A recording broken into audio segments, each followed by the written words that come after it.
And we're live. Welcome back to another episode of an as of yet unnamed podcast. We are joined by myself, Faerhad Targaryen. And Al Rogers. Perfect. So, last time, if you joined us, we were reviewing and rating and talking about another Netflix original called Lo Spietato, which I think translates directly in English as The Ruthless, which is a crime drama. I gave it a 6 out of 10. I think, Al, you gave it a 6.5 out of 10. So, although we both concluded it was worth watching, there are relatively other nicer crime dramas out there, even on Netflix itself. And for today, I picked out a movie which was a pretty hot topic for the end of last year, which was Bird Box, based on a book that came out in 2014. So, do you have a chance to watch it? I did. Cool.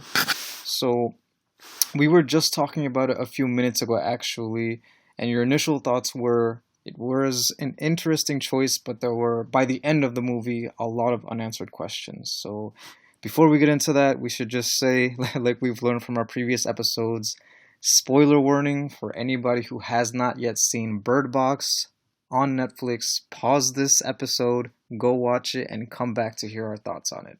Okay, now, so just briefly, I guess, since this was my choice and it wasn't a movie you had seen yet, what were your initial thoughts once you completed the whole thing? So initial thoughts of the film. It it had good scenes, bad scenes. Um, I was left with a lot of unanswered questions, and it kind of made me wonder, why did you suggest this film?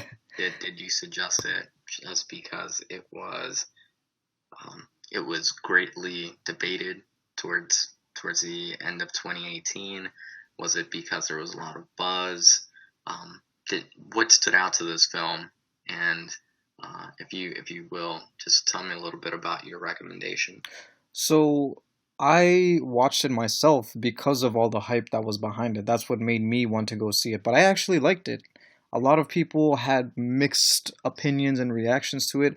Myself personally, although I will agree with you, there are quite honestly far too many unanswered questions about the movie. I actually liked it. I liked how it was a story about, it's kind of a story about family. It was about a woman who basically didn't want to be a mother, who was a mother and ended up accepting the fact that that's who exactly she was. So, and also because I really like Sandra Bullock. One of the first movies I remember ever watching as a kid was Speed, and ever since then I've just always kind of loved Sandra Bullock, and this was one of her biggest films in a while. That's another reason why I recommended it to you. But I do agree with you there that there are a lot of unanswered questions there. So we can start basically from the beginning. In the beginning, she's pregnant and her sister's there. That's one of the things So that I didn't like. So the movie kind of establishes. before you jump right into the whole plot, let's give our audience an overview of uh, what the film is generally about, and then we can dive into the storyline. Right. Right. And not to turn this whole thing into like a plot summary of the movie itself, because that's not what we're here for. We're not here to give you a plot summary. We're here to give you our thoughts about the movie itself. So yeah, the general premise of the movie is basically, I would describe it as a post-apocalyptic film. Is that how you would describe it as well? Yeah, So yeah. there's a character in the film itself who kind of gives a self exposition of what the movie is, and it's like the end of times. Mankind has been judged, and now there are demons set upon the earth to, I guess, eradicate mankind, Homo sapiens, and whatnot. So the main character starts off. I gotta look up her name. I can't believe I don't even remember what her name was. Mallory. There we go. Mallory. So she starts off the movie pregnant and goes to see a doctor, and she just kind of sounds like she doesn't want to be a parent, so she considers adoption. Her sister's there, who's trying to be the angel on her shoulder and saying that just because her man left her, she shouldn't be so doubtful about the whole thing. And right then and there is when the apocalypse basically started. Now, I don't know how long ago you saw the movie, but one of the questions, and we talked about just now how there are so many unanswered questions. One of the things right there in the hospital scene, there's a woman who's on the phone. She's like wearing an orange jumpsuit, like a tracksuit. And when they were going in to get her sonogram with the pregnancy, they don't focus on her face, but then but they do focus on that lady a little bit. And then coming out, that is the first woman we see that is trying to kill herself. We already know about the whole apocalypse that started in Russia because they were talking about it on the TV in like the very beginning. Then we see it for the first time with this woman who's bashing her head against the window at the hospital, and then she stares straight at Mallory. She looks Mallory right in the eye. Now, I don't know if that was done for dramatic effect or if there was supposed to be a deeper meaning there. Do you know what scene I'm talking about? Yeah, So, yeah, it happens about 5 minutes into the film. Um, so there, one of the unanswered questions, and this is really just a theory that I had as I was watching the film. So you mentioned the very beginning where Mallory, she's pregnant, and that's where the movie starts. She's at her apartment. She's introduced as this artistic character. yeah, she's painting. Uh, she's painting. She's enclosed in her house, and all she does is paint. And her sister comes into the scene and makes fun of her, saying, "Well, we have no idea where you're gonna put this child into your life, Yep. as you don't have any space."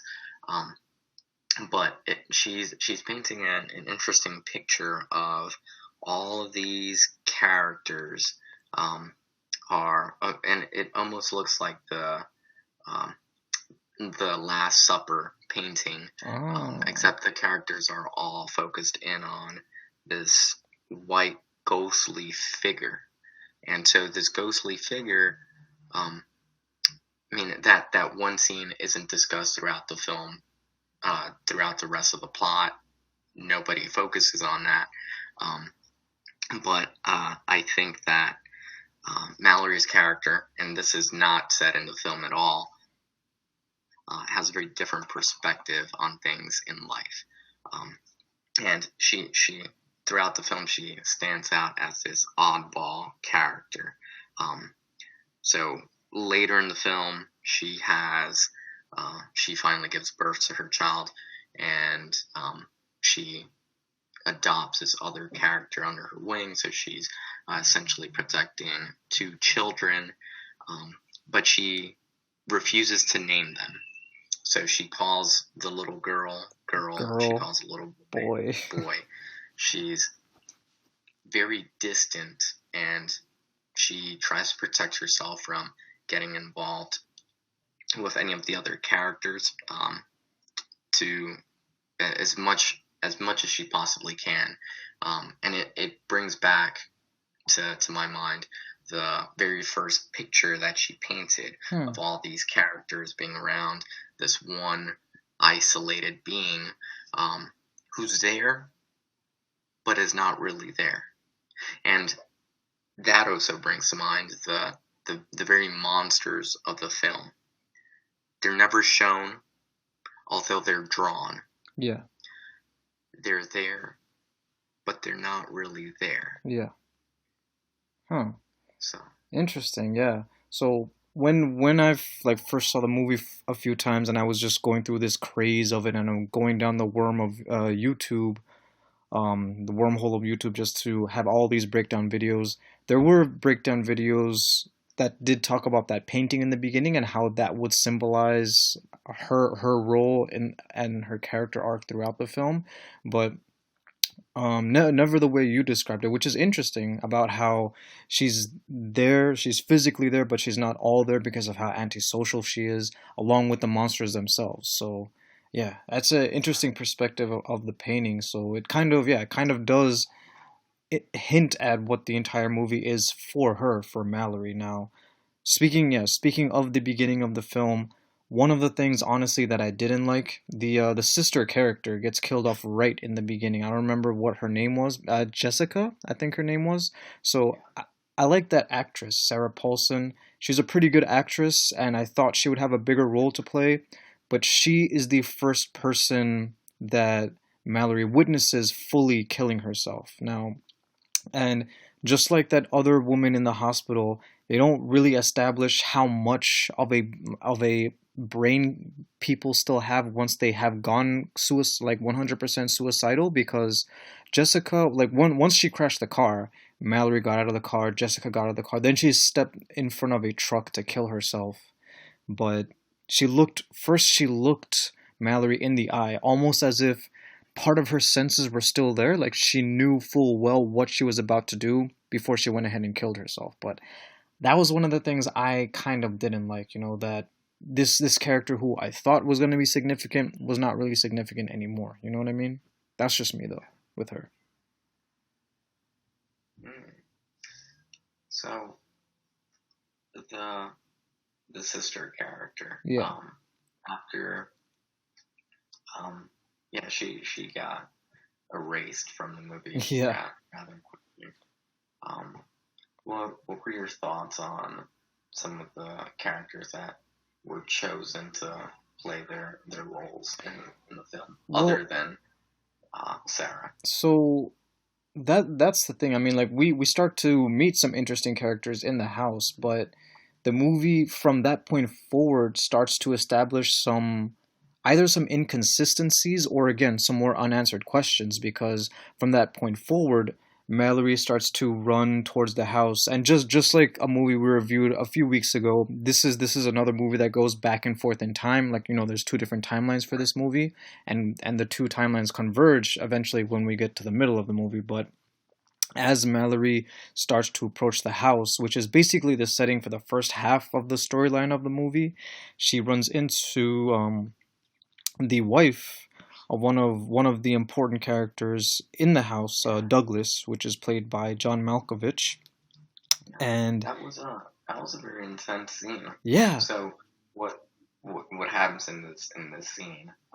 John Malkovich's wife walks down the street, and after she sees these creatures that are never revealed to the audience, she sits inside of a burning car and dies. and commits suicide. Yeah, Um, but you remember what she was saying right before she went in there? She said something like, "Mom, is that you? Don't go." Like she wasn't seeing a monster. She was seeing a vision of her own mother, and that's what drove her to kill herself. So this is kind of like an inconsistency. Like, Jessica, the sister, sees something scary that wants to make her kill herself, or at least that's what I thought she saw. On the other hand, Lydia, Douglas's wife, sees something beautiful and something she misses, someone she misses, her mother, and that drives her to kill herself. So unless yeah, unless the monster kind of create like appears differently to everybody, kind of like the Bogart in Harry Potter. I don't know if you kind of saw any of kind them. of like an artistic painting, Say what? kind of like an artistic painting. Yeah, that can be interpreted in different ways. I guess that's one way of looking at it. Um, Yeah. Well, so I'll bring your attention to one scene where they allow this crazy man into the house, oh yeah, and he lays out all these drawings. yeah, They're drawings of supposedly the same creature, yeah. but every picture is different. Very different from one another. Yeah. So, yeah. And Now, that's another unanswered question, yeah, right? How many of these creatures are are there? there? So Um, that that was pretty stupid that they let that guy in the house. So yeah, getting to the part of being in the house and all the characters that are there. I thought Douglas. I mean, I kind of didn't like Douglas at first, but I warmed up to him. It was kind of weird how he very quickly accepts the death of his wife. Like, as soon as Mallory came inside, Douglas reacts kind of coldly and stoic. Like, oh, she was my wife and now she's gone. And then he just accepts that well, Mallory's. I chalk that up to character to the actual character. Um, that is his third marriage, Right. and Yeah. uh, it, the character is an asshole. So Yeah, he kind of um, was. Um, I, the and and then throughout the film, he states that the reason why he is able to survive is really his ability to be so heartless. So I think that works with the character that's established. Yeah, yeah, it does. I mean, he did a good job. I mean, John Malkovich did a good job portraying this character, and he dies in a way that I also don't understand. But oh, we'll get to that in a second. I just want to talk about each character that's in the house first. One of the characters that I was talking about earlier was Charlie, who was played by Lil Rel Howery, who's also famous for being in a movie called Get Out. But this is a character who was writing a book about the end of the world, and he talks about the end of the world. Like he's explaining to all the other characters about the apocalypse. You know, humanity has been judged, and that's why havoc is being caused on this planet right now. So there's Charlie. There's a there's Felix, who's played by Machine Gun Kelly. Myself as a Eminem fan, I was surprised to see Machine Gun Kelly there. There's Greg, played by B.D. Wong, who's famous for being in the Jurassic movies, Jurassic World and Jurassic Park both. Few other characters. Olympia, who is well, she shows up a little bit later. There are a few other characters. There's a set of parents who call their son, or the son calls them, and they just leave because the son is on the phone. Is like, Mom, Dad, what is that? And then they just run outside, and Douglas says, if you go outside, you're not going to make it to your son, and you're not going to make it back here, or something like that. And then there is a scene we see later of their dead bodies. I don't think everybody who watched the scene caught it, but then there's also, so yeah, I think that's just about everybody. I feel like I might be missing someone. There was one sort of elderly lady who was also there. I'm not entirely sure what her name was, but that's pretty much everybody there. So the house that they're in is Greg's. That's Douglas's neighbor. There was also a short conversation about how Douglas is suing Greg because of some glass wall that he was making, and Right. Mallory was like, "Why do you care what he wants to know?" He's like, "Oh, I have to look at it." But so a few hours pass by. Electricity is still going on, so it's not like everything is bad. Electricity still exists. So Tom was the one who saved Mallory, and he's kind of like the voice of reason, the moral compass of everybody in the house. Eventually, one at a time, each character start dying, but it's due to some pretty stupid decisions. You know, like I don't know if you agree with this or not, but some of these characters make some stupid decisions that lead to their deaths. I think the Such first as one was Greg's, cause what he did was he was rationing because they thought maybe, you know, the National Guard or the government was gonna do something to help everybody, um, and he looks at his security camera, and he thought, oh, since we're not directly looking outside, we're just looking through a camera lens, it won't really hurt oh us. well no, he he tied himself. Remember, he tied himself to the chair, and he knew that there was a possibility of him losing his mind by looking at the security film. So they were testing, uh, and he had no idea of knowing whether or not that it would be lethal, and it had some significant implications because if they could use a camera to to see, um, it would allow them to actually use their eyes to navigate and um, do things a little easier. Yeah, but okay, that's true. He did tie himself down because he knew that it was a risk.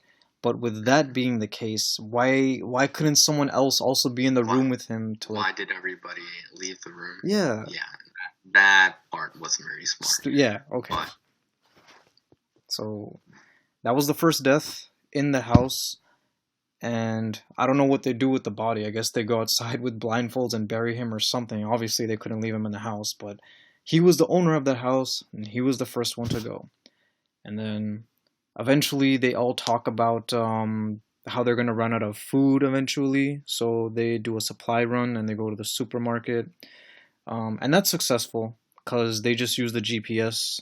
But on the way there is another inconsistency that the movie establishes. This is also the scene where we see the mom and dad from before. They're like corpses on the road that get run over by Tom, who's driving the car. But they stop the car at some point because Charlie starts to freak out, and there's no wind, there's no gust of wind. We have seen, like, it has hinted, like when Greg was looking through the security camera, that the monsters can blow wind a little bit because the leaves move.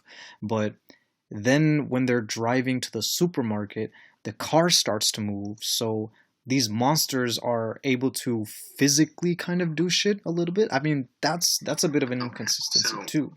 so I say that you're right that there's an inconsistency there, but it's not that the car is moving due to the wind. It's that the thing has a shadow, and no time do you physically see the body of these things. So, and if you recall towards the end of the movie where um, they're in the forest, and the only way they can tell that the creatures are, or whatever the thing is there, is only because of wind. So Yeah, either these things are invisible, um, or completely transparent. Either way, they shouldn't be casting a shadow. yeah. So that's the thing. That's I would argue that's another inconsistency. The fact that they are able to cast a shadow. I mean, I don't know much about physics. I'm not the best student of physics over here, but in order to cast a shadow, doesn't there have to be like a physical presence? I don't think, like, in most horror movies when there are ghosts, do ghosts show off their shadows? I don't know. I just feel like that's just an inconsistency to say the least. I've been using that word a lot, but I feel like this movie has a lot of that. Uh Moving on to the supermarket scene, there's that funny little joke Douglas makes about making America great again, and then there's a little bit Yeah, of that was flirting going on between Tom and Mallory. Tom says that we could have met another way. Mallory says that, yeah, I could have been your babysitter, and they're established. I guess that's them establishing their, like, the age difference between the two, about how, Mallory's the older one and Tom is the younger one. But and that's just, the beginning of the chemistry there. But I like that. I like that eventually this developed into a romance. But yeah. the important thing, there are a few important things about the grocery scene. Douglas suggests just staying there, which nobody agrees to do.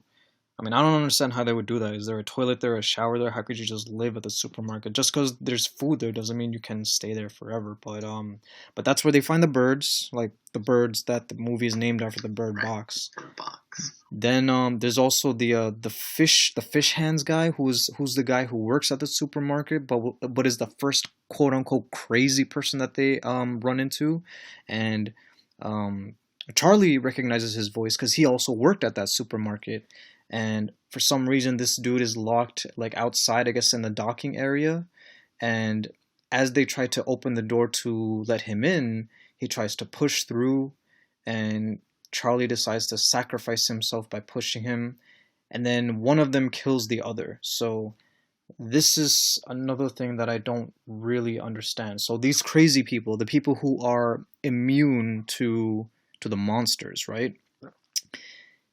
I can't really tell why they have a desire to kill other people. I thought the monsters just force you to kill yourself. So why would these crazy people, Yeah, you know? the whole them driving around recklessly and causing mayhem, that didn't make any sense to me at all.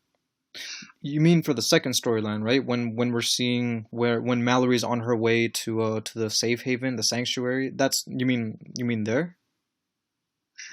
Where they so the so Tom, it's Tom, Mallory, and the two kids. Boy and girl, yeah. They go, right, boy and girl. They go to a house to look for supplies, and these random crazies Yeah. driving two silver cars Yeah. um, are first noticed, and Yeah. then they're encountered again, but their motivation, the motivation of those five crazies, doesn't make any sense to me. Yeah, yeah. They're generic bandits basically. They're generic movie bandits. Like just how every movie has like, random henchmen, random enemies that the good guys have to hide from. That's basically all that they were. There was also a point in time where Mallory had to fight a crazy guy off of the boat that she was on, and all that Yeah, guy was trying to do was to pull off her blindfold. And so the crazy people, first they try to show that the crazy people want the regular people to look at the monsters, which would make the regular people kill themselves. And then other times we see that these crazy people want to kill normal people, like this other dude Gary, played by Tom Hollander, who for some reason is allowed into the house. Olympia is the one who lets them into the house, who's the other pregnant woman, rationalizing that she just remembered how scary it was to be outside on her own, and that's why she let him in. But what, like, that's still not, that's not convincing enough to me, like that. You have to be really, really careful. I mean, obviously none of us have lived in an apocalypse, but still, like, understanding the world that these characters are in, you can't just take chances like that, because that was the most fatal mistake that any character ever made, really, letting this crazy guy in. I didn't trust him as soon as I saw him. He just looked crazy to me. I didn't buy the story he was telling about other people who were walking around without blindfolds, because he was one of those people covertly. Then they start playing some music. Mallory's water breaks, and then both girls are going in labor, so they're gone upstairs to deliver. Meanwhile, uh, Gary pulls out his portfolio of artwork, and that's when Tom sees it. And eventually, this creepy guy goes upstairs and says, "Oh, can I look at the babies?" And then he opens up the blindfolds, and one at a time, characters start dying. I mean, Douglas tried to put a stop to it. Remember, like when Gary's pulled into the house, he just got the shotgun and say, "I don't buy this bullshit. I mean, it's good to know that there are other crazies out there. Like, it's good to know they have a hall pass." I think that's what he said. But get the fuck out. Get out of this house right now. And the other lady, I don't remember what her name was. I think it was Samantha. I could be wrong about that. Knocks him over the head, knocks him out. They stick him in the garage, which was also a mistake. This dude puts the birds in the freezer, goes upstairs and starts to basically assassinate characters. But Douglas, being intelligent, keeps his eyes closed, somehow finds his way back into the house, gets the shotgun, and tries to take Douglas out. Them two fight for a little bit. They fall from the second story to the first story, and then Douglas stabs him. Now, granted, he didn't stab him immediately, but why didn't he just force his eyes open like he did everybody else? Why did he have the urge to kill someone?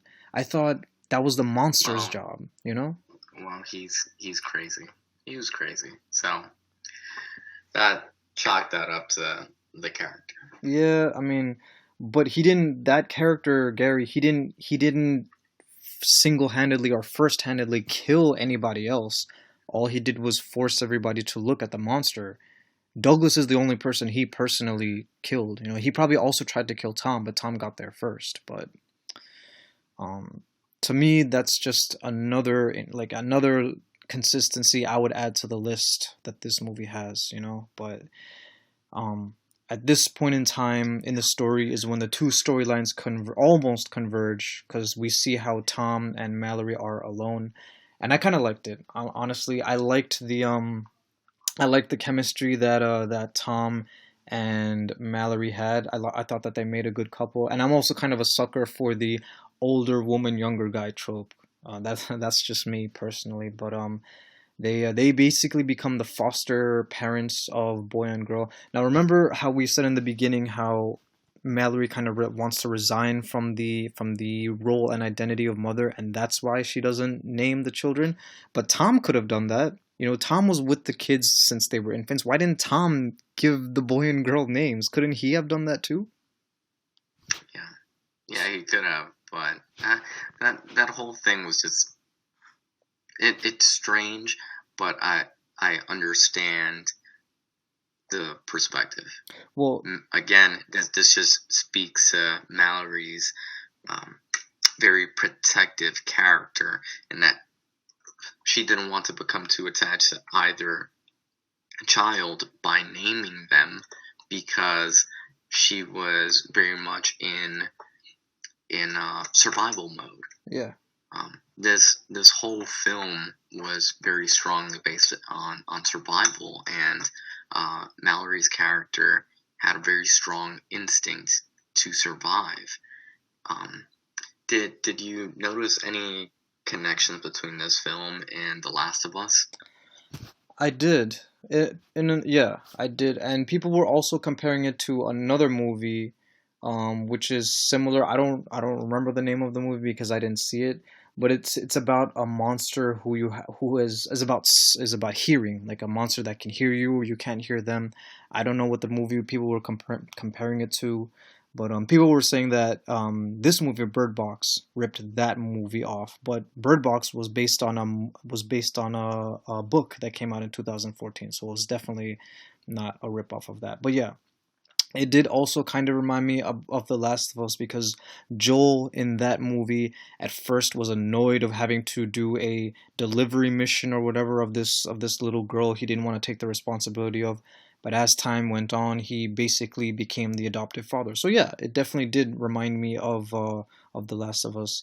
And right before we started recording, we were talking about God of War, and some people have kind of drawn parallels there too with God of War, also as kind of like a joke because how Kratos calls his son boy constantly, just like how Mallory calls her son boy the entire time. So that was just I guess kind of like a running joke that people were making.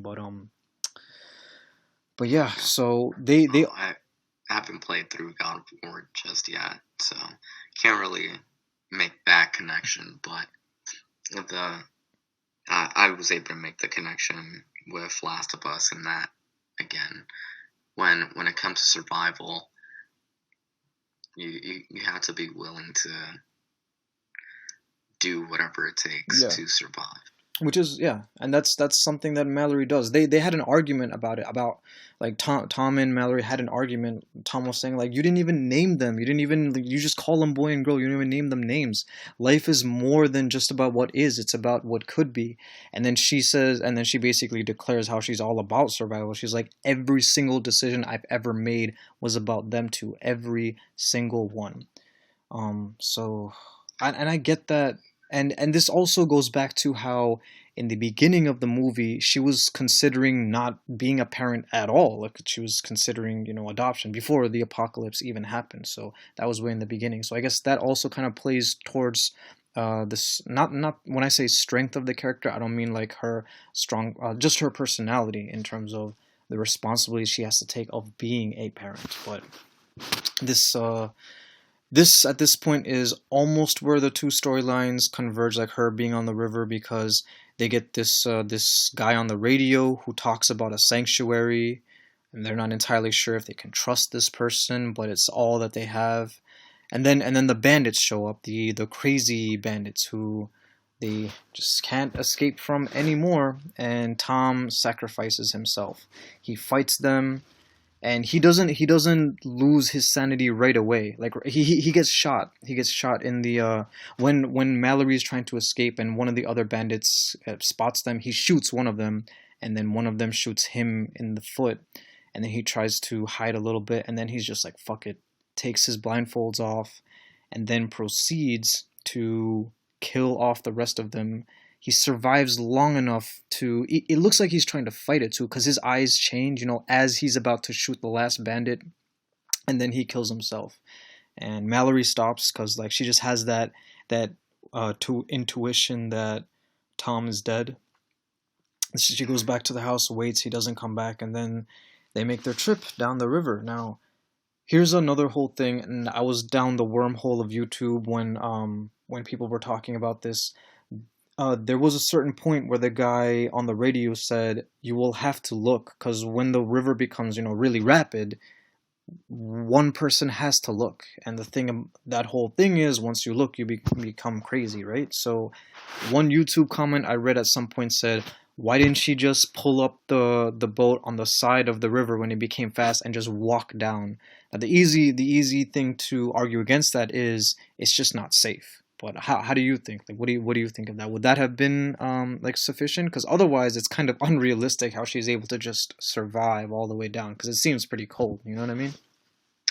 Yeah, no, the whole trip down the river, it that whole thing, that's not realistic at all. Yeah. Just, stumbling out onto the water with a skiff, and then you're blindfolded the whole time. Yeah. Get the fuck out of here. And the birds survive too. Like the little girl is holding on to the bird box and she checks it, and the birds inside the bird box survive the entire time too. So I mean, it was cute. It was cute how she was ringing the bicycle ring, and Mallory was able to find her. So they're on land. They're walking. They get separated again because she falls down. She falls down a hill, and she gets separated from the kids, and she finds her son first, who's her biological son. And as soon as she finds her son, she's like, listen to my voice, listen to my voice. She finds the boy, picks him up, and hugs him. And immediately she goes, "Where's girl? Where's girl? Where's girl?" Now, I watched this movie with my mom first, and like we were so into it that we watched it again the next day. Now, my mom Wow. pointed something out that is kind of interesting. Like, as soon as she picks up her son, she goes, "Where's girl? Where's girl? Where's girl?"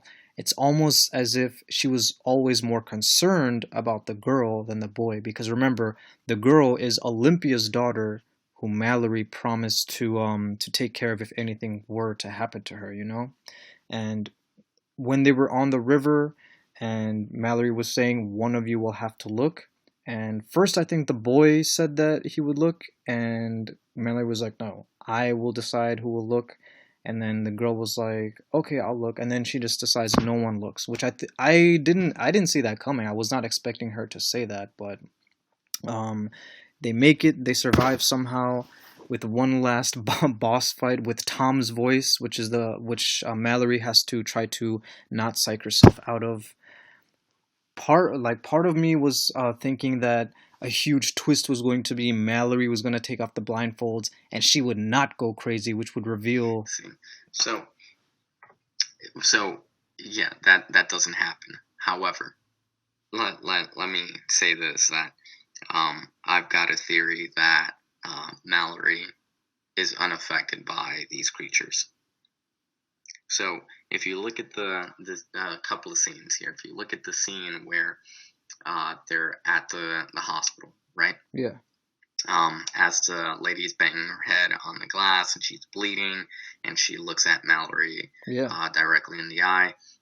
Mallory could have seen the thing and was unaffected. They get downstairs.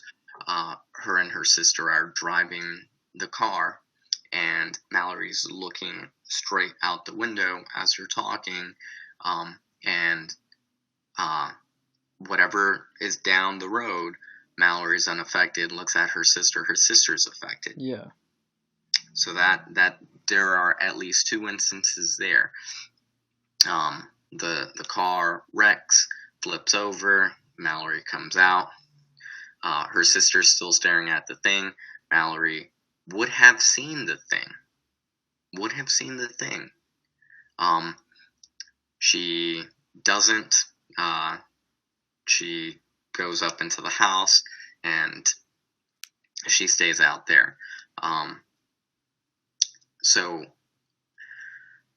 I think there's something special about Mallory. Mallory, yeah. And it's never quite revealed in the film, but I think that there's something that would allow her to be unaffected. Have and I'm immunity. not sure if Yeah. that means that she's crazy or something else, but truly, I think if there's a bird box too, which I doubt that one would be produced. Yeah. I think that's something that would be explored.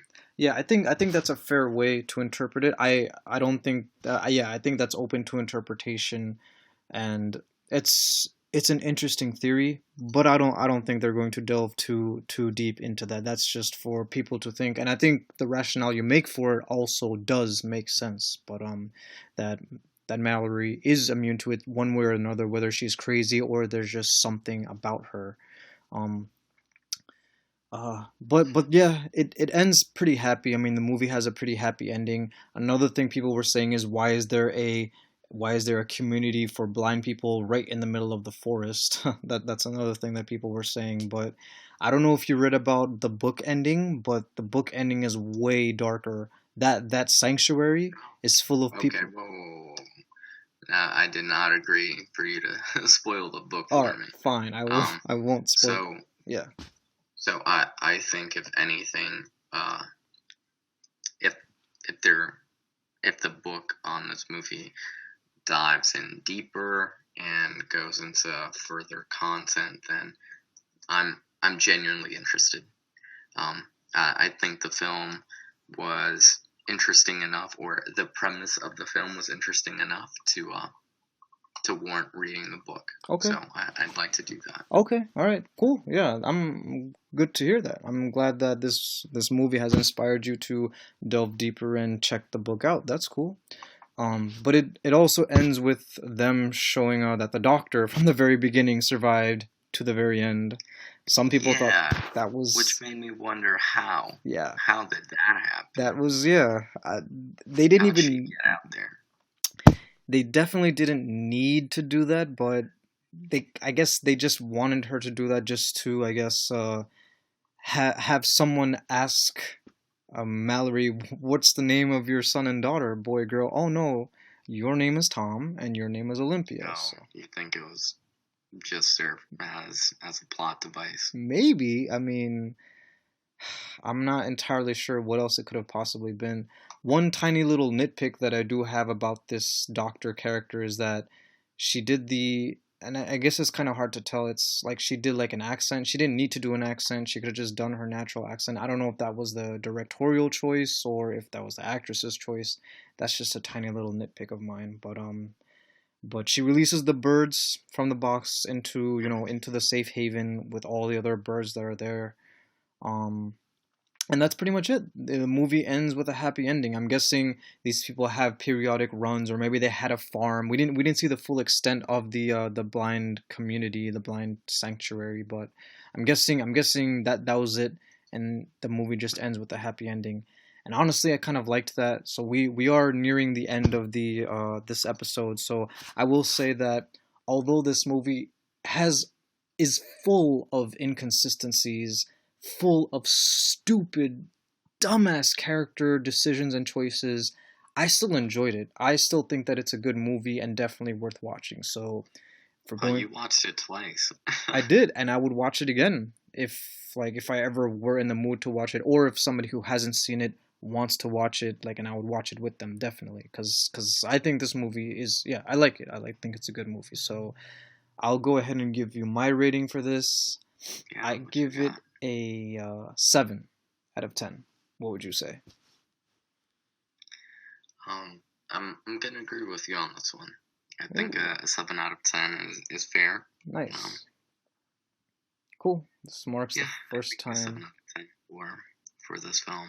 Um, lots of areas I think could have improved on, but um, true to the film genre of survival Yeah. apocalyptic end of the world movie, it it portrayed what it wanted to portray well. Yes, I agree. Even though other mediums have done it arguably better, The Last of Us Oh being yeah, one of there's them. no discussion Yeah. there. The Last of Us and many video games have uh, tapped into that Yeah. genre. Post-apocalyptic whatever future. So yeah, I'm glad we were actually able to have a review score that aligned. Well, I wonder if that'll ever happen again in the future. But cool, yeah. Probably not. I don't know. Well, it's just the beginning. This is only episode 4, right? So, but yeah, that is I guess that pretty much wraps up our thoughts on Bird Box. Now, off record, we did talk about John Wick 3 before, so I'm just curious. So, what? Because it is your turn next. I'd like to So, know what you want to. so I would like for us to discuss John Wick for episode 5. So we'll watch John Wick 3. If you haven't seen John Wick 1 and John Wick 2, I would strongly suggest watching those before you watch John Wick 3, as in because part 3 is a continuation of the story in 2. Um, so kind of is required to actually make sense of the film. Okay. And to really understand who John Wick is. Okay. So episode 5 will be John Wick 3. It'll be for the third film in the series, the trilogy. But it'll help again if you've seen 1 and 2 because essentially it'll be our John Wick episode. Got it. Okay. Well, I just came back from Cape Cod this weekend, and one of the things my friends and I did, we went to go see John Wick 3. So I saw it. I saw John Wick 3, but I haven't seen the first and the second one. So yeah, I guess that's something. Yeah. Okay.